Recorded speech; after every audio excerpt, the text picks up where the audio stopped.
Hello and welcome to Cal's Corner. I'm your host, Cal Van Singel. A few quick things about me is that I love my family. I love my wife, Elisa, for over 35 years, my 2 daughters, and my 3 granddaughters. I'm a retired farmer. I've been a sports broadcaster in the greater Muskegon area for 29 years. I'm the founder of Grant Men's Ministries and co-founder of White Lake Ministries. I am a fisherman for fish and for men. You can often find me in a corner booth talking with men about life and faith. Cal's Corner is my way of inviting you to hear the incredible stories that I've been blessed to hear for 17 years. You can find Cal's Corner on YouTube. Enjoy, and God bless. Hello, and welcome to Cal's Corner, episode 3 of Cal's Corner. The first 2 have gone very well. For those of you that have viewed those, we thank you very much for that. So today, welcome in a good friend of mine, a guy who I really admire, a great brother, a great Christian brother, and a man's man, if I could say that. And our guest today is Mitch Roberts. Mitch comes to us from Hudsonville, Michigan, where he went to school in Hudsonville. And so, Mitch, welcome to Cal's Corner. Thanks. I'm happy to be here. Yeah, so let's jump right in here, Mitch. Yeah. Let's start with, the earlier years. Tell us about your parents and the early years of Mitch Roberts. What was life like for you? I grew up in Hudsonville. I was the third child, so I have an older sister, an older brother, then it was me, and then I got a younger brother. And life growing up was good. Had good, solid home. I say we're the typical Baptist family kind of growing up. Mm-hmm. You go to church in the morning on Sunday school, church in the evening, then Wednesday night things. So I grew up in this nice little town. And it was good. So like school, I remember grade school, just playing on the playground, being able to walk home because we lived so close to it. And so it was a pleasant little town. And grew up playing sports, racket football, mm-hmm. and parents got me into wrestling when I was young. And yeah, we're just playing outside a lot and doing stuff. And then I got to junior high, and junior high is when life starts to change a little bit. Okay. Friends all change, you go from grade school to junior high, and so the athletes hang out with only the athletes, and there's just all those pressures, and of course, hormones and all that starting to go in, and so it was a good life. I was a naughty child, I was the one that would go sneak out and smoke cigarettes already when I was in kindergarten. Oh boy. Okay. Yeah. So I was naughty at times. Yeah. Never mean, I don't think, to people, but just naughty. Yeah. Little mischievous, I guess you can call it. Yeah. But yeah, so junior high is probably when, I guess, like I said, growing up is fun. As a little kid, you're having a lot of fun. Everything's an adventure, and especially if you like the outdoors and doing different things. And then junior high, it's like everything in life shifts. Okay. So. Yep. Tell us about high school. You got out of junior high, you transitioned into high school. What was your high school years like? So high school was a blast to me. Okay. I mean, I know a lot of kids hate school. Yeah. I loved it. I didn't like it. Oh, well, all you do is hang out with your buddies all day. I mean, that's how, because I didn't take school serious. I took that time with my friends serious. Yeah. Yep. So it was all sports, girlfriend, and football, and then hanging out. And then when you get done hanging out, what do? You go work for a few hours, which is fun because you work with your friends. Yeah. And then you go out and you go hunting, fishing, or hanging out with your girlfriend. But I enjoyed high school. High school taught me a lot. That was where I went from being like a person who didn't play much sports, like I didn't get on the field much, to becoming a starter in football. And because my dad had a good talk with me, I was about to quit the team, and he says, "You got 2 options here. You can quit, and you can maybe regret that the rest of your life, or you can go out and practice and become an animal and be intense and work harder than anybody else." And then that's where everything changed for me in high school, because that's when I started working different, acting different, being different. And that came from my dad. It was part of that difference, the weight room also, because you're not a small man. Well, so I got bullied in high school. Okay. Like, so junior high, when I said things changed, that's when the bullying started. I used to be not someone that would get bullied in like grade school, but then also in junior high, the upperclassmen start to bully you. Yeah. And that carries on into high school. And so that's why I got into the weight room so heavily, is because I did not want to be bullied anymore. Yeah. And then that was part of my dad talking to me and saying, you need to work out. You need to do all these things. You got to make yourself into a man. So, yeah. So that's what he did a pretty good job of that. he had some good advice. Some of the other things he says, if you're going to be dumb, you better be tough. I like that. Oh, I like that. So you go through high school, you graduate high school, and you slide out of there and say thanks for the diploma. Yeah. yeah. Kind of what they did with me. Yeah. Thanks, don't come back, thanks. Yeah. You know, those things. And then you enter the workforce. Yes. So you're working different jobs. Kind of tell us about your early days in the workforce. Oh, so I've had a few different jobs. Right out of high school, I was almost going to join the military, but I was dating somebody and I didn't want to leave her. But for some reason, I got a job offer to go to the other side of the state and work on a deer and elk farm. Mm-hmm. So I spent about a year and a half, maybe a year and a half. I don't remember how long it was, but working for, at the time it was called, Paradise International. And it was a deer and elk breeding farm. And then we did some stuff with hunts up in West Branch, but then did that for a year and a half. And this is where my life started to get real bad. Okay. This is where it kind of went sideways. This is where I became the prodigal son in a sense. I got addicted to cocaine out there with a girl I was dating. I went from like the size you see now down to 160 pounds, about 58 pounds in a few months. And so I got overwhelmed with life and addiction. So I came back home. Okay. And came back home, tried to get my life better, but was still kind of off the rails. Mm-hmm. Got into partying and working, going through different jobs, trying to find something. Yeah. Ended up getting a job working for the school system in my hometown. And, but my whole goal in life was work out now, get girls, party, and do all that stuff. And so I was living a life like that. And I thought I had happiness. I was happy in moments maybe because I was doing things that were pleasurable or whatever. Yeah. But then all this guilt started to come in. And then we went to a party one night. Okay. And my buddy was just like, hey, there's this Marine chick just got out. And he's like, you got to meet her. She's hot. And so, I wanted to meet her. Then I found out it was a fiance or husband. I think it was fiance at that time. I found out she had one. I'm like, I don't care. I'm still going to try to get with this girl. And so after the bars closed down, we always have an after party at my place. So we invited everybody over. Well, then her fiance husband, or whoever he was, showed up. And he just sat in the corner all night and was like a zombie. And I'm out there and everybody else is laughing, having a good time. I'm like, what? So I go up to the girl and I'm like, what's wrong with your guy? She's like, he just got out of the military, just out of the Marines, and he's been through some combat deployments and he lost a lot of his guys just recently. And she goes, he's having a hard time with it. That killed me. Because I was about 22, 23 years old.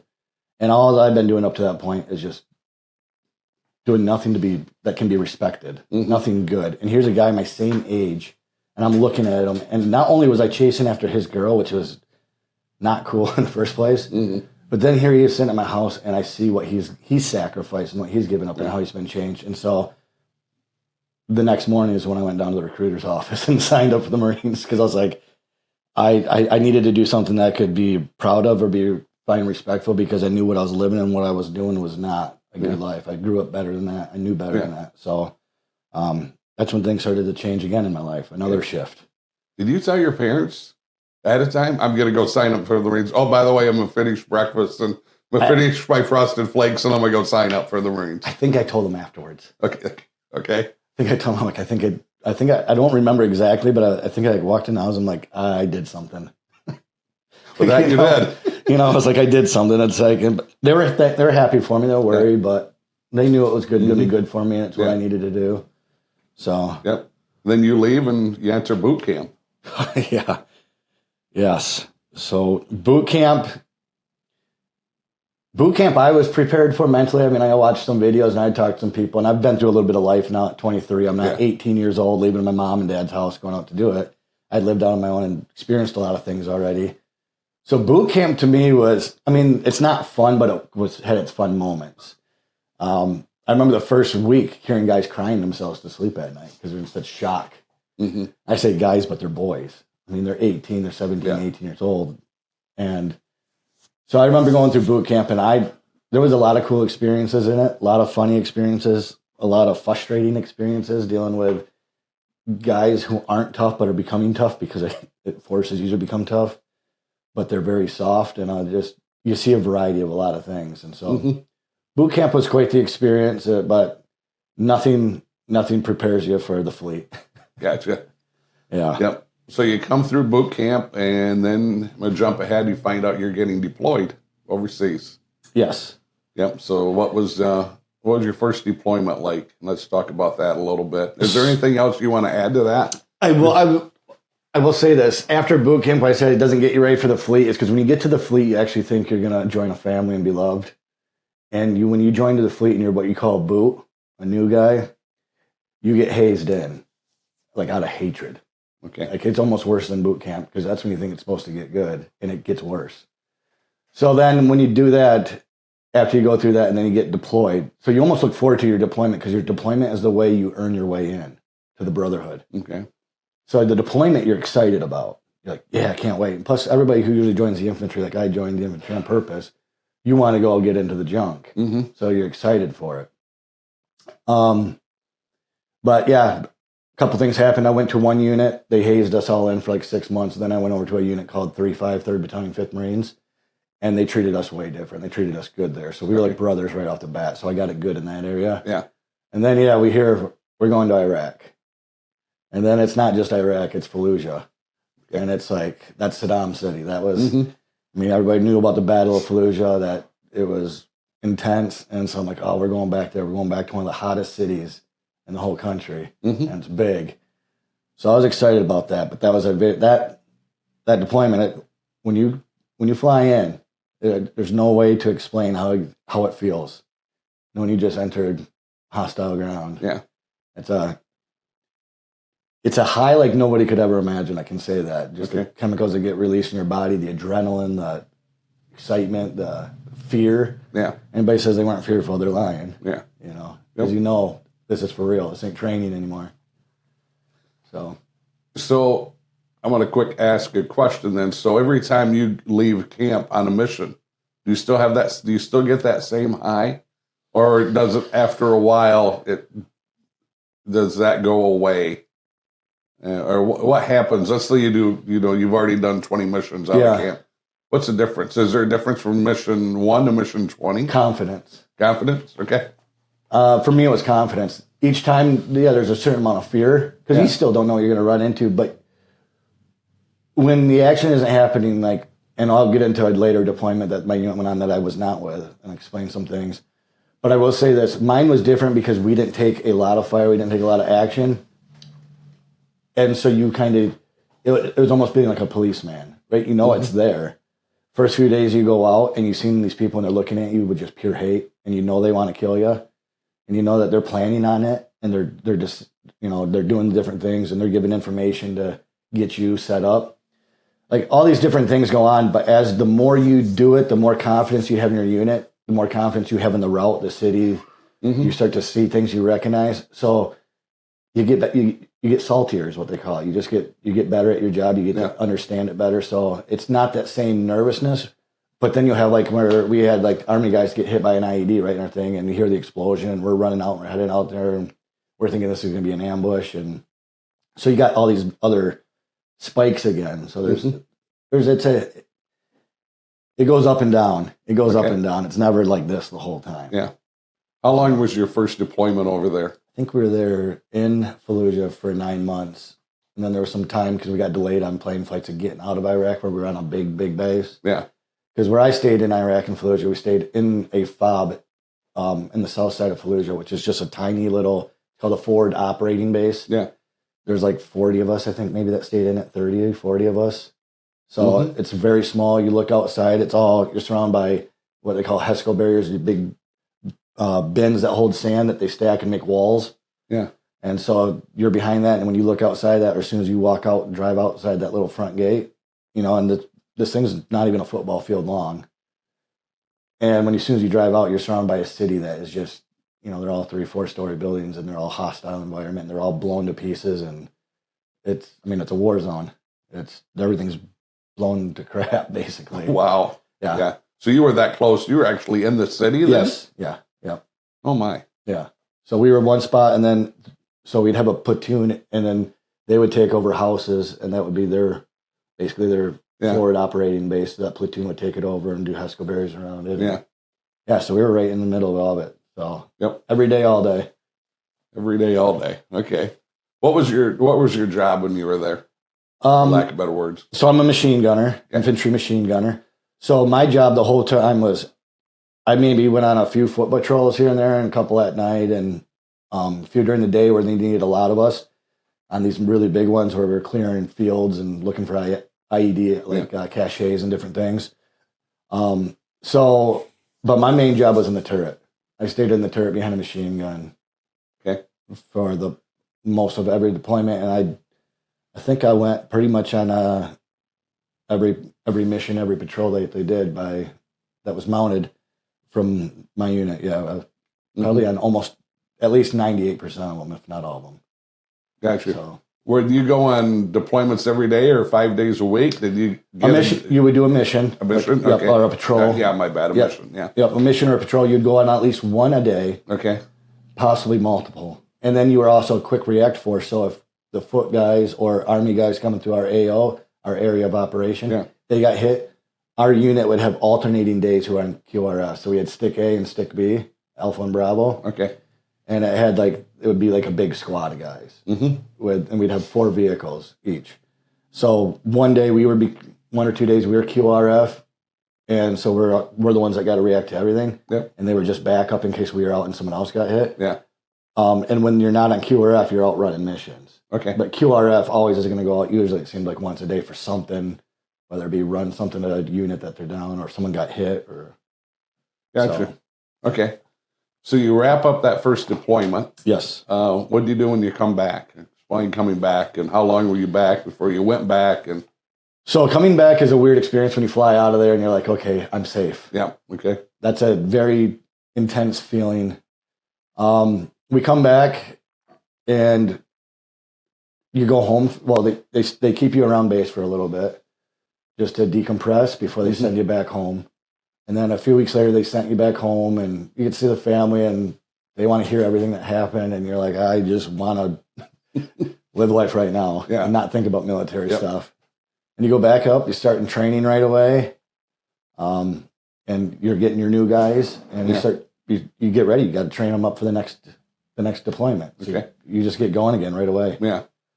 But now you're leadership because you've been through it. Okay. How long were you home before, or how long, what was the time from your first deployment to when you went back on the second? I think it had to be around like 9 months. Was it? Okay. Yeah, something like that. And then the second deployment was not a combat one. We went on a MU, Marine Expeditionary Unit. It's basically we get on ships and we go train with other countries. Okay. So that took me to like Australia, South Korea, Philippines, Thailand. Got to see a lot of things. Yeah. Got to see a lot of different militaries and how they work. Got to see a lot of the world. Yeah. And to know that we got it great here in America. I mean, Australia's a cool place and stuff like that, but Thailand, Philippines, South Korea, we've got it good. Yeah.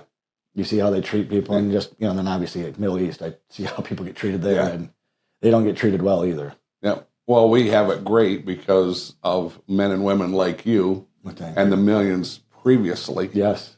From, World War I and actually go back even before then, but World War I, World War II, Korean War, and, all the little flare-ups here and there that probably nobody knows about, only the government knows about. Yeah. So, we have a well because of our military, the men and women that have served. So thank you. And I know Bill too, from Bill's Golden Cards and Collectibles. He did 3 tours. Yeah. So we're sitting here in his business, and thank you, Bill. Yes, thank you, Bill. Yeah. Because of him, because of Bill, and we have the freedom that we have to get up and go to breakfast or lunch and enjoy our freedom because of your, of you and the women and the millions that came before you. So thank you for that. So you're back, you're doing your second deployment, you're traveling all over the world. Yeah. And then how long was that deployment? That one was about 9 or 10 months as well. And I'll say this, I would rather go on a combat deployment or that kind of environment over these any day of the week because you don't feel like you're being used for what you need to be used for. Yep. At least in the Marine Corps, they play a lot of games with you when you do it. Yeah.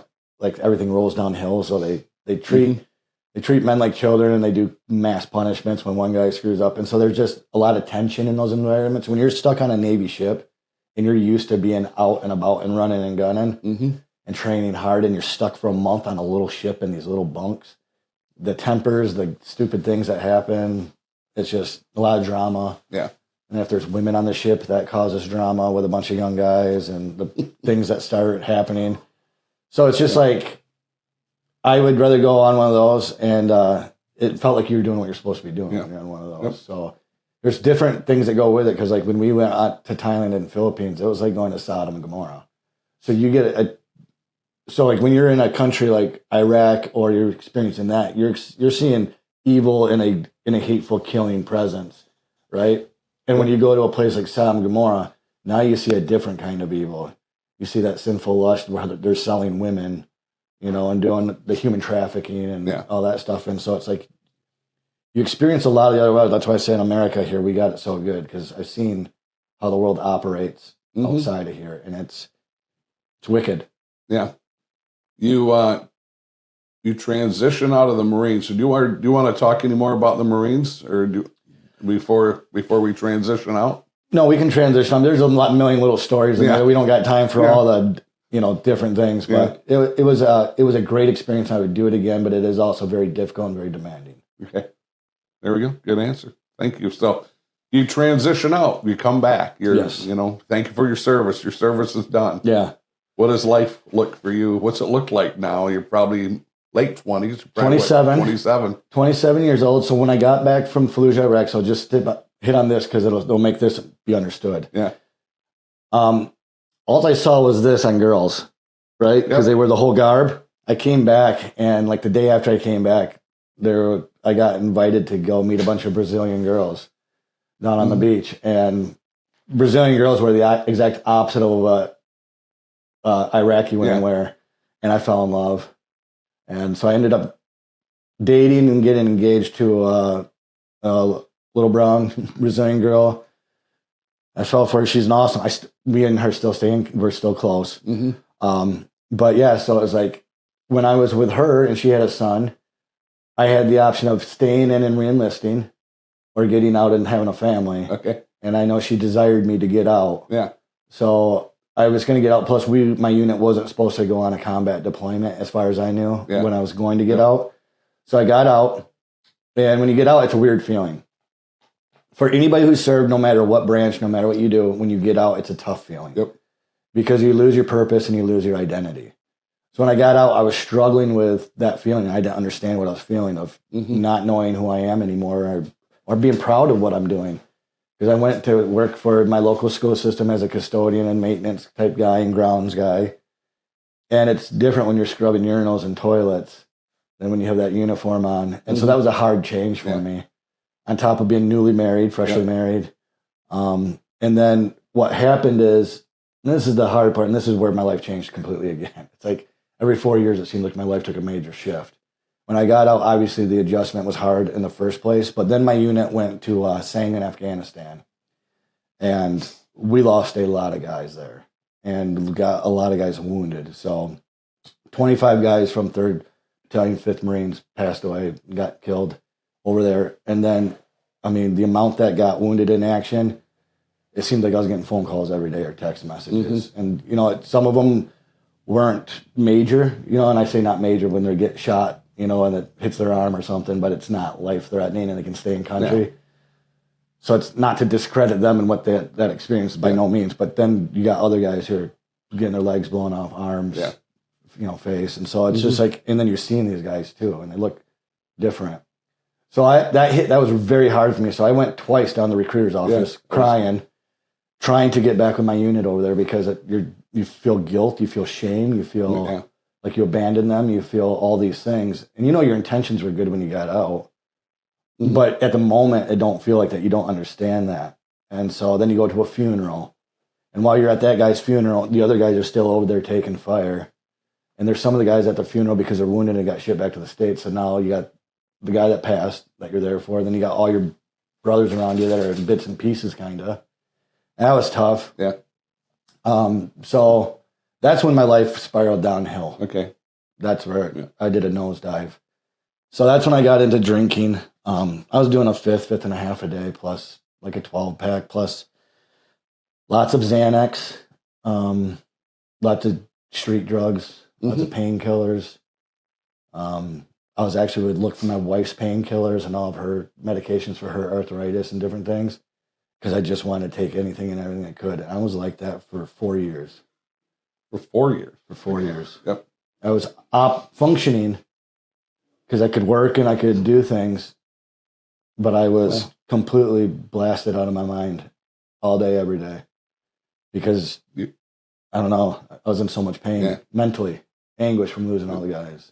So you were able to function even though you're drinking all that alcohol and the narcotics and everything. I say I could function. I functioned good enough where I didn't lose my job. I functioned good enough where I felt like I could operate in society somewhat or keep some of it hidden. But those closest to me know that I wasn't functioning. Okay.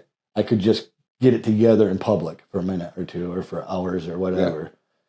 Good thing about my job is I could also get lost a lot in the building, so nobody'd have to see me. So when I'm freaking out inside, I can get lost and not have to be around people. Mm-hmm. But yeah, during that time though, I had tried, I think, a suicide attempt with a shotgun by my family, and I ended up having to go into a mental health hospital for a week and a half. Mm-hmm. Got a DUI in that time. Mm-hmm. And those were all like supposed to be wake-up calls, like turn your life around now. Yeah. I didn't listen. So I went further and further. You know, I'm an intense guy. So when I do things, I do it intensely. And so when I screwed up and when I abused things, I went very intensely at it and took it to the extreme. Mm-hmm. A lot of the people say I'm lucky to be alive that I didn't overdose or my body didn't shut down on me already. Yeah. So yeah, I did all that, and she left. She moved back down to Arizona. She kind of willingly left. I kind of also shoved her out because I was such a mess. Yeah. After she left, I went even further downhill, which is hard to believe. Like, how can you already doing that much stuff already? How can it get worse? Well, it did. Like I said, I go extreme, and my dad said, if you're going to be dumb, you better be tough. So this is all parts of toughening me up, I guess, in life. Wow. So then I ended up getting a DUI again, coming back from a buddy's house. I had weed in the car with me. I had all kinds of stuff, and they took me to jail again. This time, because I was a person that had always locked up in a cell by themselves because I'd hurt somebody else that they put them in there. It makes that a lot of anger. Yeah. And so they ended up sending me to the VA hospital from there. Okay. And I spent in one of those units where they got you locked down through a series of locked doors, like there's no getting out type of lockdown. Some people are strapped down on beds because they've lost it that bad. I was in one of those kind of units for a while. They let me out. And then I got another DUI. Mm-hmm. Tried suicide by overdose. Well, I tried suicide by overdose first, and then I was getting more alcohol or whatever, and got another DUI. Then they put me back in there. Then they did electric convulsive therapy to my head, where they shock me into grand mal seizures. It's like a modern day lobotomy type of thing they're trying. That didn't go well. They were supposed to do 13, only did 6, I think. And so I lost a lot of my memory. I lost a lot of things, a lot of it that still hasn't come back. And I got a very bad short-term memory. So that sent me into depression because now don't feel like myself. I don't know who I am. So I tried another suicide by overdose and got another DUI like the next day. Ended up in the hospital again, the VA. And then when they let me out again, that was when things got real bad. I know I say it hasn't been bad yet, right? Okay. So they let me out, and I got drunk, and someone called the cops on me, and a cop showed up, and I said, okay, if I can't kill myself by overdose attempts, I'm going to make a cop do it. Mm-hmm. So I had a 45-minute standoff with 5 cops. They ended up just tasing me and doing some different things and getting me in, and I just was kind of kept in solitary confinement for a couple weeks in the jail because they didn't know what to do with me. I was homicidal, suicidal. And I probably shouldn't say this, but I had this probation officer who was trying to help me out. Yeah. Kind of busted me out of jail, told the judge that he has a place for me in the VA hospital, and he didn't. Oh. So they ended up getting me a bed in Indiana. Okay. So I went down there for a month, and then I lived up in the VA hospital in Indiana, mental health. And then they shipped me up to Battle Creek, where I stayed for 7 months. And then that's where things went better for me. That's when things started to change again. And somebody sent you a book, if I Yes. remember if correctly. Is that correct? Yes. Yep. I got to give Danny Lucinart credit. Thank you, Danny. You changed my life and you don't even know it. I've never told her this, and I don't know if she even realizes it. She gave me a book, Battlefield of Mind by Joyce Myers. Mm-hmm. I got about 3/4 of the way through that book, and I hit my knees in the hospital and repented. Mm-hmm. And I said, Lord, if you can get me out of this, if you can change everything, if you can get me out of this, I'll do whatever you want. And he did. Yeah. Yeah, he did in a big way. So you got to understand that when I was in that hospital, after you get that many DUIs, after you lose your job because of all this, when my wife had left, there had been a lot of credit card debt that had been hidden from me that I didn't know about. Mm-hmm.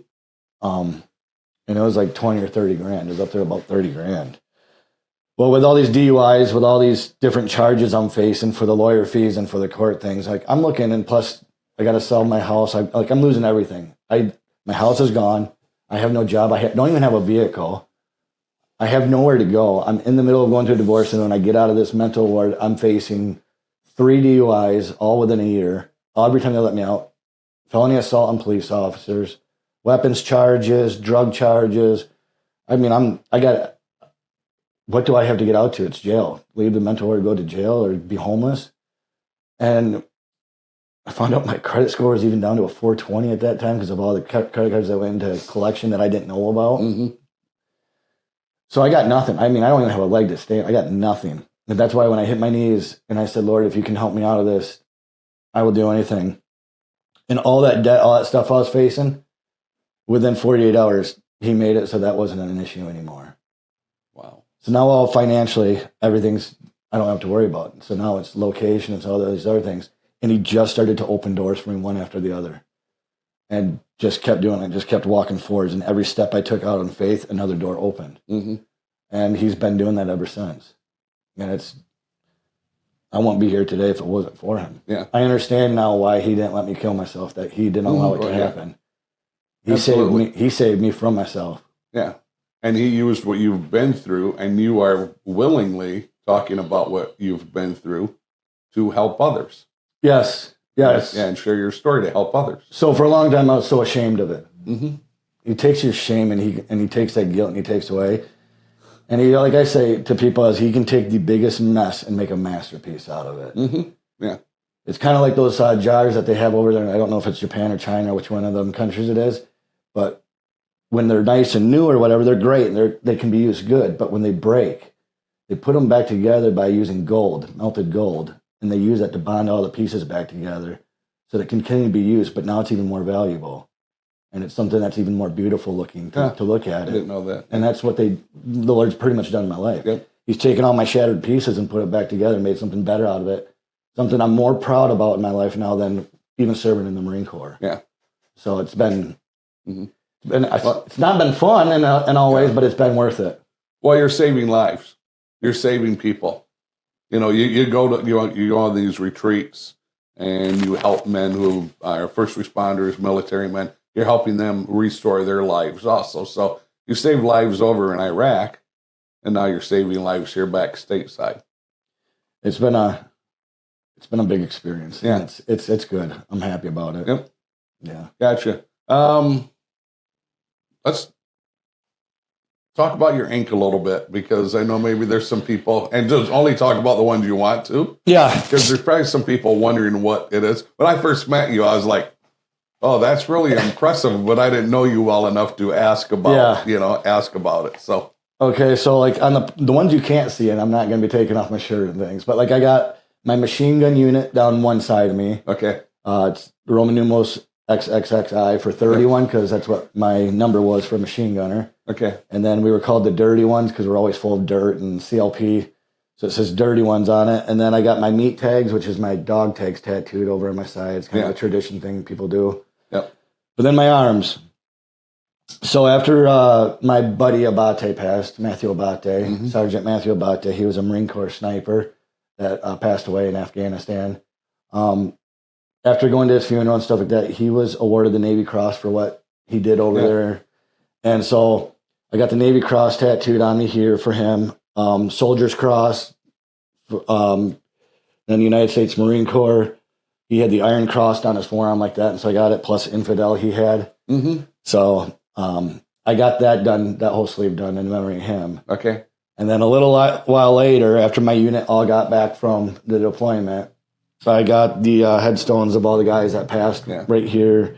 3rd Battalion, 5th Marines patch on us. The Dark Horse, because they call 3rd Battalion, 5th Marines, it's called Dark Horse. Okay. So I got that tattooed there, and then an Eagle Globe anchor. And our call sign in Iraq was Havoc. Mm-hmm. So I had to get that tattooed on me. Yeah. So all my stuff is in, memory of guys and respect out of them. Yeah. And your dog's name is? Havoc. Everybody's like, you got your dog tattooed on you? I'm like, no, I got the tattoo first, the dog later. Gotcha. Yep. So you were involved with something when you were in Iraq, and it had to kind of do with a young man from Hesperia by the name of Brett Whitavine. Brett Whitavine, I think, was 20 years old, was serving in Iraq. Yep. He was shot and killed over there, I believe. Yeah. And go ahead. There was QRF units that we had to do that we ended up clearing the way and escorting out that stuff. So it's like I never met his brother, but I was there on the scene in the area when those things were going on. And so it was cool to be able to talk to him and let him know that I was in the area, that I was nearby, and just hear some stories and make that connection with his brother was pretty cool. Yep. You met his brother at a White Lake Men's Ministry event. Yes. And then I put you two together. Yep. And then you found out, hey, I was there. Yeah. When this happened. Yeah, just small world. Small world, yes. How that all works out. But it was good to meet him and to just tell him some stuff. You know what I mean? Sometimes hearing things can help bring some closure in life. Mm-hmm. So once again, you're listening to Cal's Corner, and we want to thank Billy here from KLLB Media and Bill's Lakeshore Golden Card Collectibles for making this possible. So I'm going to ask some questions, but before I ask some questions, do you want to talk is there anything else you want to talk about? The Marines or youth or, something like that? Have I missed anything? No, I just, a couple of things I want to add. And the reason why I spend so much time serving Warrior Set Free, which is the ministry place that I work with now. The reason why I do that is because since I've gotten out of the Marine Corps, so I had that many guys, and some of the guys I didn't know very well from that 25, a couple of them not at all even. Yep. And then some of them I was very close to. And that was hard. That was really hard, right? But since then, it hasn't gotten any easier in a lot of ways, because since then, I've had more guys commit suicide from my unit than actually died in combat at this point. So you can imagine how big that number was there. And now this number just keeps growing. And if they don't commit suicide outright, they're living a lifestyle in which brings them to death, overdose, different things like that. Same thing I was doing to medicate myself that I almost died from. So one of the reasons why I do this stuff with Warrior Set Free is because they've come beside me. When I got out of that VA hospital, that's who one of the first people I've ever met was Steve Prince, the director of Warrior Set Free. And he's been through me because I've had my ups and downs yet. I mean, I got my challenges. I'm not perfect. Even though I may have submitted, I still get tripped up. I got strongholds and I get beat up in life yet. Yeah. And they've walked beside me through all my problems yet and continue to walk with me and have helped me grow. And that's why I haven't had the suicidal thoughts coming back, because I got guys, strong men and strong organizations. And so now it's like I want to go tell other guys about it, because just this year I've had a few more guys die just in the last couple months. There's been a few guys that died from my unit, some by suicide, some by overdose. Yeah. And it's just like, this has got to change. Yeah. And the only way to change it is by going out and speaking truth into these guys and letting them know that there is hope and there is a chance that life can be better. Yeah. So that's why I, up until now from the Marine Corps, when I went through all that stuff and those guys were passing away, then being in that hospital since then, it's not gotten any easier in the sense of the deaths. Those just keep coming. Now it's in how I handle it. And it's that whole change in understanding. Yep. So tell us, I'm glad you brought that up, because it was something I was going to ask the Warrior Set Free. How do you get a hold of Warrior Set Free? So if there is somebody that's listening to this that wants to get information on it. Yeah, if you just Google Warrior Set Free, it'll bring you right to their website. It'll pop up. Yep. You'll see, that little emblem with the silhouette of the guys walking with their M16s, and it'll say Warrior Set Free. Click on that, And if you want to make an appointment, want a phone call, whatever, just get a hold of them. Just send a message, email them. You know, set an appointment if you want to come and try for an appointment. I do a lot of their outreach stuff, so you know, if they set it up and they're like, hey, I want to go have lunch with Mitch, I can go have lunch. There's other guys, Marty, there's Dean, there's Steve, there's Wayne, there's Robert. There's a bunch of guys down there that'd be willing to meet with you. Yeah. If you just want to talk first for a little bit and get to know each other. But, you know, so we deal with that. And then we do another event called The Road that we work with. And we do a thing called the Heroes Return through that as well for the road. And that's a 4-day event in Big Rapids where veterans and first responders, a bunch of us, we get together and we go to battle with each other, like help each other work through some things. And it's one of the most freeing things you can ever go through, either one of those places. I suggest going to both, but either one is a great start in life. Yep. And that's all based right here in West Michigan. Yes, it is. Okay. Yep. Gotcha. All right. Questions. All right. Okay. And I let you pick the questions. Yeah. So if you don't like the questions, it's on me, right? Yeah. I just got to remember, I hope I picked good ones. Yeah, you did. All right, so here we go. Number 1, why are you passionate about what you do? I am passionate about what I do because I should be one of the ones that's dead. They say it's 22 a day that commit suicide that is a veteran, and it's with new studies, a couple places it's new studies, and the numbers look like they're more like 44 a day. 22 are just the ones that write a note and say, this is why I'm doing it. It's closer to 44 a day, like if you include the ones that run off the road into trees, the ones that could overdose on purpose but don't write a letter, you know, and different things. And so I'm passionate because I should be one of those. 4 times over I tried. Yeah. I should be one of those. But he wasn't done with you yet. No. God wasn't done with you yet. And I see what he's using me for now, because the reason why I'm passionate is because when you deal with these men and you see their lives change, and you knew what it was like to go through that change and what it was like before, and when the Lord tells you to go do something, how can you not be passionate? Right. Yep. When he equips you, he says, look at everything you've been through. I actually allowed you to have this stuff happen because it's equipped you to be effective at what you're doing. Yeah. Because there's guys walk in, they might be embarrassed about things they did, like, oh, I did this or that. I'm like, dude, if you hear all the things that I've screwed up and done and destroyed in my life and how well I'm doing now, you got nothing to be embarrassed about. You should be excited about what's going to be coming for you. That the equipped to do a podcast, you know, I'm like going, I'm just a farmer. Yeah. Right. And I've worked with Billy here for years, broadcasting. I'm just a farmer. I'm not equipped to do a podcast. But all of a sudden you start talking to Jesus, you know, driving down the road, having these conversations. And you're going, well, I can't do that. Well, you know, Billy can help you do that. Yeah. And Billy knows Bill from Golden Cards and Collectibles. You know, and all of a sudden, boom, it's like, well, yeah. And I said, Bill, can you help me with this? I'd love to help you with that. Absolutely. So then all of a sudden it's you saying, oh, am I going to say no to God? Yeah. Oh, heck no. Yeah. I don't want that. Yeah. Yeah. So it's kind of like he doesn't call the qualified. He qualifies the called. Right. Amen. You know? He gives you your gifts when you need them. That is correct. Yep. What's one of your biggest challenges in life? My biggest challenge in life is myself, my mind. My mind and myself. That's my biggest challenge, is every day defeating Satan in my mind and in myself and in my life. And if I can overcome him and the way my mind thinks, because that's where the battlefield is, just like that book says, but you listen to any person that talks on spiritual warfare, right? And we're all in it, whether you know it or not. It's overcoming your thoughts. It's overcoming your mind. It's overcoming feelings and emotions that they are real, but are you going to let them control you? And are you going to let them point you in the direction? Or are you going to listen to the truth about what the Lord says about you, about who you are, what you can do in this world, you know, all those things. The devil likes me to go back to, this is you, this is what you've done, this is your guilt, this is your shame. And that's my mind too. So it's like myself, I got it, because I can take control of those. I can hold every thought captive. So for me, I need to get out of my own head and remember what the Lord says. And so to fight that, that's a daily battle. The second you wake up from the time you go to sleep at night, that is the hardest thing. But if you can overcome yourself, you can overcome anything. And you probably maybe have answered this a little bit. What gets you motivated? The men.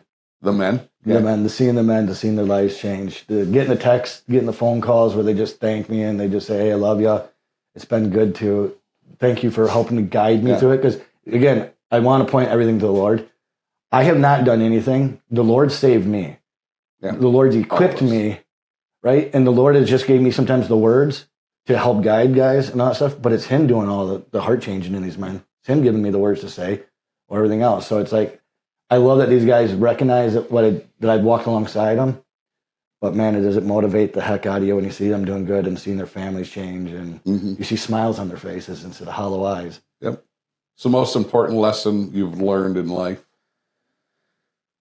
Don't stop and trust in the Lord. I think that's probably the most important thing you can do is just keep going, but with your faith in the Lord, not in your own strength. Okay. Because I've been knocked down. My dad, before he passed, said, Mitch, he said, I'm the most resilient man he's ever met. He says, I've never seen anybody get knocked down more times than you. He says, even from like when you're in football, like how you had to turn it up and just change things from going from bullied, just all the different things. He's like, the way you overcome, you get knocked down, you get knocked down. He's like, you're like a Rocky, but without the speech impediment. He's like, you get knocked down, you get knocked down, you get knocked down, but you just keep coming back and keep swinging. Yeah. And so that's been good. And all that too is just because I don't quit and I put my faith in the Lord and put your faith in the right place with that attitude that you're not going to quit. A lot can change and a lot can go good. So what's the most significant turning point in your life? In that VA hospital, when I got on my knees, that was it. Because before, like I would tell people this, and I'm not going to say when I was a Christian, when my salvation was made rock solid and I knew it. Yeah. But I will say this. Like I did the prayer when I was a little kid. Yeah. And that was great and that's fine because heaven sounds a lot better than hell. But when I get out on my knees and I repented, it was the first time it was a heartfelt one. And it was a change and I felt something of the difference. Everything changed that day because I actually submitted and got on my knees and said, Lord, enter me. Yep. Save me and I'll be yours. And he has. And so that was the biggest turning point in my life. Do you have any regrets? Oh. Do I have any regrets? There's more than I can count with the regrets I have. But at the same time, I have so many regrets and yet don't regret any of them. Because it's the perspective again. I've destroyed marriages. I've destroyed 2 marriages because of my anger and my temper and because of losing things. I've destroyed friendships. I've been to jail. I've been, all these things. I got a record that's as long as a lot of other people who are still in the jail right now. And I'm like, I got a lot of things that I regretted at moments and times, but at the same time, every one of those things, he has used it for something good as well. There's things that I'm pains I wish I could take back that I caused to people that I didn't, but if I do also believe that those can be used for good too at some point by them or me. Yeah. All right, 2 more. Yeah, go for it. 2 more. I will say I gave him a list of 85 questions. Yeah. Yeah. And this is what he wrote down. So, so these questions aren't all on me, by the way. No, but I figured the best thing to help anybody who lives this or encourages them, gives them hope, is to hear some of the hardest stuff, the worst stuff. Yeah, because I'm going to fire back with this one, but then we're going to end it on a good one. Yeah. So here we go. I chose them, though, again, so. What do you think is your biggest failure? My biggest failure is first probably rebelling against God for as long as I did and as often as I did it. Between that and the people I've hurt in my life that I wish I never hurt, those 2, and I think they kind of go hand in hand in a lot of ways. But that's by far biggest. Okay. Final question. This is a good one. And I'm glad you chose this one because I know you. I've been getting to know you here for the last few years, and I'm really proud of you. What are you proudest of in your life? Okay, pride is a careful one too, because pride can be a sin, but being proud of something you've achieved in a humble, good way is where I'm at today and what the Lord has me doing, that I have submitted to him and let him use me. Because Marine Corps was one of those things, once a Marine, always a Marine. It's almost like a cult, right? Yeah. We're very dedicated. I love my Marine Corps family. And I'm thankful I went through it. And for all the times people, like when I would go to different things, they'd recognize veterans and they would do that stuff. And you had this well up in you. And I still do to a certain extent. But my identity and what I'm proud of is no longer in my Marine Corps service or this or that. it's all in who Christ is and who I am in Christ and who's Christ, how he's worked in me and through me. Yeah. And what I'm helping other men achieve now in their lives, which is hope, love, for some, because some are Christians who have just gone astray, need to be pulled back in and remember and reestablish relationship with the Father. But for some, they never even knew about him. They don't know him. And so you're bringing them to eternal salvation. And so just seeing the lives change and how it trickles out to their kids and to their wives and to everybody else, because once you save one, you can save a lot more. So I'm proud to be a part of all that. I'm proud to be part of Warriors Set Free. I'm proud to be part of the road. There's a lot. I'm just proud to be a son of the Father God, that I was chosen by him. So that's what I'm proud of at this point. You know, I have not known you real long. It's been a couple of years now. I do not remember how we met. You were probably speaking somewhere, and I heard you and went, oh, I've got to I got to grab a cup of coffee with this guy. And man, you've just been a really big, huge blessing in my life. Well, you have it in mine too. It goes both ways. Yeah. Yep. So, Mitch Roberts, thank you very much for doing a great job. You came in, knocked it out of the park like I knew that you would. And we appreciate you being here in the third episode for Cal's Corner. And we want to thank Billy Mann from KLLB Media right here in the Whitehall area. Billy does all sorts of media work. He can do, Billy's like brilliant at what he does. He's so multi-talented when it comes to all the media stuff. So if you have an event that needs to be filmed or any type, I don't know how you say it. Billy, what do you specialize in? Media. Billy, media. They go together. KLLB. So check out Billy if you need some media work done. And of course, Bill, we're right here with Bill's Lakeshore Golden Cards and Collectibles that gives us this room, this really cool room. Yeah. You know, and all the memorabilia that you can't see that's in here. So we want to thank Bill here too. So for making this happen. So once again, I'm Cal, the Cal's Corner, wrapping up episode 3 of the Mitch Roberts. Thank you very much. And we'll see you soon. Have a blessed day.